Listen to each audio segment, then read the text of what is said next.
হ্যাঁ auto auto, এটা যে কোনো জায়গায় ঘুরতে যাবেন এটা সাথে করে নিয়ে যেতে পারবেন। আর এই যে চাপ দিব অন হয়ে যাবে, কিন্তু হাইড্রোলিক ব্রেক। Hydraulic break. এই যে ব্রেক ধরার সাথে সাথে আপনি ভাই এটা আজব জিনিস, আজব জিনিস। এটা বাচ্চা চালাবে, বাচ্চার বাবা চালাবে, বাচ্চার মা চালাবে, সবাই চালাবে, সবাই চালাবে।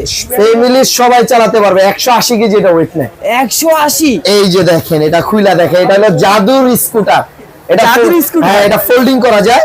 আর এই যে চাপ দিব অন হয়ে যাবে, অটোমেটিক। অটোমেটিক অন, ঠিক আছে।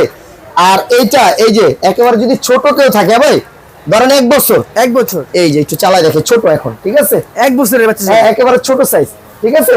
আবার আরেকটা জিনিস দেখে, এদিকে আসেন, যদি বড় কেউ চালায়, এখানে কয়টা স্টেপ ভাই? 1টা 2টা 3টা, এখনো কিন্তু এক স্টেপও আমি দেই নাই। হ্যাঁ। এই যে আমি এটা এখন টান দিব, 1 স্টেপ। এই যে গোল্ডেন কালার আইসা পড়ছে। হ্যাঁ। এটা হলো 10-12 বছরের সাইজ, জি। ঠিক আছে। এইটা হলো আপনি 20 বছরের